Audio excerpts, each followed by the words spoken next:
जो नीतीश कुमार के टुकड़ों पर पलने का काम किया, मोदी के टुकड़ों पर पलने का काम किया, उसके पैसों से ऐश करने का काम किया, वैसे आदमी के बिहार के राजनीति में कोई स्थान नहीं। ये भाड़े के टट्टू, भाड़े पर काम करने वाले, राजनीति में व्यवसाय करने वाले और हमेशा लोगों को झांसा दे करके अपना काम निकालने वाले आदमी के लिए बिहार में कोई जगह नहीं है। जहाँ जहाँ गए पीके, फिर दोबारा वहाँ सटे नहीं है। पीके को चुनाव में पता चल जाएगा अपने औकात की। चारों सीट जीतेंगे, दावा। जमानत जब्त कराने वाले लोगों की सूची में एक और नाम बढ़ जाएगा जो प्रशांत जी के पार्टी से होगा। ये राजनीति नहीं कर रहे हैं, राजनीति नहीं कर रहे हैं, व्यवसाय कर रहे हैं। आखिर कौन समुदाय, कौन वर्ग पीके को समर्थन में खड़ा होगा? दलित अध्यक्ष बनाए, मुसलमान को टिकट दे रहे, महिलाओं को भागीदारी दे रहे हैं। कौन दलित जानता है मनोज भारती को?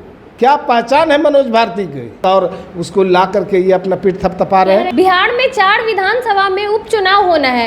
इसको लेकर प्रशांत किशोर का कहना है कि 2025 तक इंतजार करने की जरूरत नहीं है, 24 में ही मामला सेटल कर देंगे। चारों उपचुनाव में जो है जन स्वराज की तरफ से जो है कैंडिडेट को उतारे जाएंगे और इतने मतलब दावे के साथ कह रहे प्रशांत किशोर कि मामला को 24 में ही सेटल कर देंगे। तो इन्हीं सब मुद्दों पर बातचीत करने के लिए हमारे साथ जेडीयू से प्रवक्ता है हिमराज राम जी, इनसे बातचीत करेंगे। सर, कैसे देखते हैं? प्रशांत किशोर तो दावा ठोक रहे कि उपचुनाव में जीतेंगे। अरे तो दावा ठोकने में कोई प्रतिबंध थोड़ी लगा हुआ है। लोकतंत्र है, सबको लड़ने की आज़ादी है। लड़ना है तो जाके लड़िए, चारों सीटों पर कौन रोका है। लेकिन एक बात तय है कि चुनाव के बाद वो चीज़ जो साफ साफ दिखाई देगा वो ये है कि चुनाव में बहुत सारे लोग चुनाव लड़ते हैं। कोई निर्दलीय के रूप में लड़ते हैं, कोई डमी कैंडिडेट के रूप में लड़ते हैं और 2-4 प्रमुख पार्टियां भी चुनाव लड़ती हैं। तो ये निर्दलीय और डमी लोग में से ज़्यादातर लोग अपनी जमानत जब्त करा लेते हैं। और क्या फ़र्क पड़ता है, प्रशांत जी के टीम के लोग, उनके पार्टी के लोग चुनाव लड़ेंगे तो जमानत जब्त कराने वालों की सूची में एक और नाम बढ़ जाएगा। चारों सीट जीतेंगे, दावा। जमानत जब्त कराने वाले लोगों की सूची में एक और नाम बढ़ जाएगा जो प्रशांत जी के पार्टी से होगा। नहीं जीतेंगे। अरे वही तो बोल रहे हैं कि जमानत जब्त कराने वालों की सूची में एक और नाम बढ़ जाएगा। कहते हैं 2015 में हम न होते तो आपके नेता नीतीश कुमार नहीं होते। अरे सबसे पहले तो ये भाड़े के टट्टू, भाड़े पर काम करने वाले, राजनीति में व्यवसाय करने वाले और हमेशा लोगों को झांसा दे करके अपना काम निकालने वाले आदमी के लिए बिहार में कोई जगह नहीं है। और खासकर बिहार की राजनीति में पीके के लिए तो कहीं कोई वैकेंसी ही नहीं। नारा दिए थे बिहार में बहार है, नीतीश कुमार है। अरे तो जहाँ जहाँ गए पीके, फिर दोबारा वहाँ सटे नहीं है। क्या वजह है? जिसके जिसके पास गए फिर दोबारा उधर सटे नहीं। तो अब कुछ ज़्यादा मैं नहीं कहूँगा, सिर्फ यही कहूँगा कि ये राजनीति के व्यवसायी हैं और ये व्यवसाय कर रहे हैं। आज भी व्यवसाय का तरीका बदल चुका है। ये राजनीति नहीं कर रहे हैं, राजनीति नहीं कर रहे हैं, व्यवसाय कर रहे हैं। जनता की सेवा कर रहे हैं सर। जनता की सेवा का तो मौका इन्हें मिलेगा नहीं और इस जनता की सेवा क्या कर पाएंगे? दरअसल कार्यकर्ताओं की हकमारी करने वाले नेता जरूर हो सकते हैं। हकमारी? हाँ, निश्चित रूप से जिन जिन पार्टियों में गए अपना एक कैंपेन चलाने के लिए तो मोटी रकम भाड़े पर ले करके और भाड़े पर काम करते थे और उसमें कार्यकर्ताओं की हकमारी करते थे। तो इसलिए कार्यकर्ताओं की हकमारी करने वाला, राजनीति से व्यवसाय करने वाले पीके के लिए बिहार में कोई जगह नहीं। क्या तो 130 सीट भी आएगा ना विधानसभा चुनाव में तो अपनी हार मानेंगे। अरे तो यही तो कह रहे हैं कि वो पीछे से फर्स्ट करेंगे। जमानत जब्त कराने वालों की सूची में एक नाम और जुट जाएगा। कह रहे हैं कि नीतीश कुमार को तो जनता कब का नकार चुकी है। कभी लालटेन पे चढ़ के सत्ता में आते तो कभी कमल का, अकेले अपने दम पे सरकार बनाए। अरे पीके की सबसे पहली बात मैं ये कह रहा हूँ कि आखिर कौन समुदाय, कौन वर्ग पीके को समर्थन में खड़ा होगा? दलित अध्यक्ष बनाए, मुसलमान को टिकट दे रहे, महिलाओं को भागीदारी दे रहे हैं। दलित को अध्यक्ष, दलित कौन सा दलित को अध्यक्ष बना दिए? मनोज भारती अस्थायी अध्यक्ष बना दिए। अरे दलित का नेतृत्व कौन कर सकता है?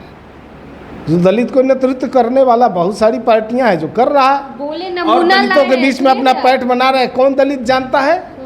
कौन दलित जानता है मनोज भारती को? क्या पहचान है मनोज भारती की? एक पदाधिकारी के रूप में हो सकते हैं, लेकिन राजनीतिक रूप से समाज में क्या पहचान है मनोज भारती का? और उसको ला करके ये अपना पीठ थपथपा रहे कह रहे हैं। हैं कि हमसे भी ज्यादा काबिल है। दरअसल नीतीश कुमार जी ऐसे शख्स है जो दुनिया के लोग इनको क्लाइमेट लीडर कहते हैं, विकास पुरुष के रूप में जानते हैं, और उस पर उंगली उठाने वाला आदमी खुद जो दया के लिए तरसता था, जो नीतीश कुमार के टुकड़ों पर पलने का काम किया, मोदी के टुकड़ों पर पलने का काम किया, भिन्न भिन्न पार्टियों के साथ सौदा करके उसके पैसों से ऐश करने का काम किया, वैसे आदमी के बिहार के राजनीति में कोई स्थान नहीं। कह रहे हैं कि एक वो नतीजा जब आया था तो नीतीश कुमार से बात किए थे कि नहीं, आपको जनता नकार चुकी है, कम सीट आई है आपको, आप मुख्यमंत्री पद की शपथ नहीं लीजिए, लेकिन फिर भी शाम होते होते लालटेन का दामन थाम लिए और जाके शपथ ले लिए। सबसे पहले ये बात की पीके अगर बोलते हैं तो पीके क्या पूरे बिहार की जनता जानती है? चेहरा किसका बताया गया? चुनाव में चेहरा नीतीश कुमार ही हमेशा रहे हैं, और नीतीश कुमार जी के चेहरे पर ही बिहार का चुनाव हुआ है, और इनको जनादेश मिला है, और ये हमेशा माननीय मुख्यमंत्री बने रहे हैं बिहार के, तो जनता के जनादेश से, जनता के आशीर्वाद से। आप लोगों जेडीयू मतलब नीतीश कुमार शराबबंदी किए, लेकिन वो तो कहते हैं कि हमारी सत्ता आते ही 1 घंटे में ख़त्म कर देंगे। अरे तो यही तो बात है कि 2 अक्टूबर को गांधी जी की जयंती के अवसर पर इनके पार्टी का आगाज होता है, और वैसे अवसर पर ही कहते हैं कि शराब बंद करने की बात इन्होंने कही थी, और शराबबंदी कानून को ख़त्म करने की बात कही थी। तो 2 अक्टूबर गांधी जी की जयंती, गांधी जी सबसे बड़ा शराब सेवन का विरोधी थे, और शराब का सबसे बड़ा विरोधी होने के बाद उन्होंने सबसे बड़ा कुरीति मानते थे शराब को, और 2 अक्टूबर पर गांधी जी की जयंती के अवसर पर ऐसा शब्द बोल करके गांधी जी का अपमान करने का कोशिश किया, गांधी जी को मानने वाले लोगों का अपमान किया है पीके ने। इसके लिए उन्हें माफ़ी मांगनी चाहिए।